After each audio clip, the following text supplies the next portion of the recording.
Thank you. Mr. Case is recognized for 5 minutes. Chair Smith, Ranking Member Rogers, members of the committee, good morning. I appreciate the opportunity to discuss with you our national security challenges and opportunities in my backyard of the Indo-Pacific. Overall, the current and previous administrations have affirmed the reemergence of strategic competition with other great powers as a central challenge to our national security. No country poses a significant long-term threat to us as China. The NDA must continue to address our strategic challenges throughout the Indo-Pacific. Key to ensuring a free and open Indo-Pacific is the Pacific Deterrence Initiative, or PDI. It provides the foundation for establishing a forward-deployed, properly equipped and postured force to deter aggression and assure our allies and partners. The PDI is less than 0.7% of the Department of Defense local total spending, but its importance cannot be understated. We must deter and deny our adversaries' ability to engage in acts of aggression or coercion against our partners and allies. We need investments in Guam, our Pacific Island partners, training ranges throughout the Indo-Pacific, and a new generation of weapons to overcome what the Indo-PACOM commanders refer to as the tyranny of distance. I urge you to fully support the PDI. Hawaii is of particular importance to this strategy as our major forward position in the Indo-Pacific.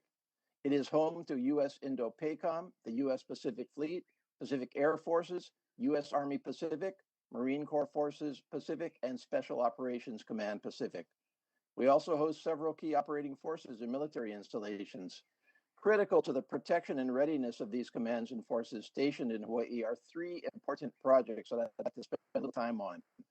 Homeland Defense Radar Hawaii, the Red Hill Underground Fuel Facility, and, as already discussed, the Shipyard Infrastructure Optimization Plan.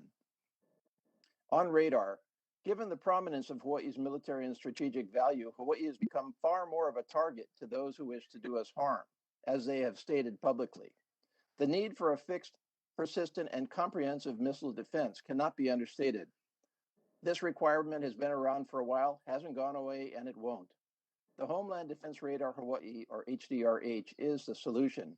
It is regarded by the Missile Defense Agency and U.S. Indo-PACOM as vital and appropriate, and I urge you to strongly support continued funding for HDRH. On Red Hill, the current linchpin of the military supply chain in the Indo-Pacific is the Red Hill Bulk Storage Facility. It is unlike any other in the world, as many members of the committee have seen when you have visited, with 20 underground tanks that can store up to 250 million gallons of fuel. In 2014, however, approximately 27,000 gallons of fuel leaked from one of the tanks. The spill occurred right above the main aquifer for the city of Honolulu, providing water to hundreds of thousands of our residents, service members, and visitors to Hawaii. The Navy has agreed to develop, quote, double wall equivalency, unquote, secondary containment, or remove all of the fuel from Red Hill.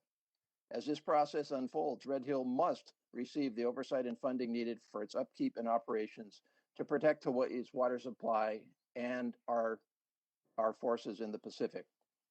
On SIOP, Hawaii is home to one of our most iconic and invaluable naval public shipyards, the Pearl Harbor Naval Shipyard and Intermediate Maintenance Facility. After over 100 years of faithful service, it is time to recapitalize this and our 3 other public shipyards. I ask that you prioritize resources for the Navy's $21 billion SIOP plan, both the construction projects and the program management. This massive undertaking also requires continuous oversight by this committee and my Appropriations Committee to ensure that it remains on schedule, to ensure our ships are ready to fight. And I would endorse your prior discussion with Representative Kilmer. We have certainly commenced that discussion over on the MILCON VA side of appropriations as to whether some of the SIOP projects that are in fact ready to go should be part of the infrastructure bill.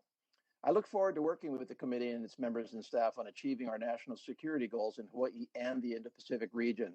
Thank you for allowing me to testify before you today, and I ask that you consider my remarks as you craft the FY22 NDAA. Mahalo. Thank you very much. I do not have any questions for this panel. Do any other members of the committee have questions? Mr. Rogers. Mr. Chairman, I do. Yeah, I wanted to ask Mr. Case, does the HDRH have public support in Hawaii? Yes, it does. We are in the middle of a discussion right now as to exactly where to locate the HDRH. There is one site that the military has under consideration, which has some concerns from the public. But the site that the military and the public want on the island of Kauai at the Pacific Missile Range facility does have public support. Good. I know we have talked about putting radar discrimination there in the past, and it's had some public opposition. I just want to make sure that was eliminated. It's going to be a different site from the one that you have that impression of. All right. Thank you very much. That's all I have, Mr. Chairman. Are there further questions for this panel?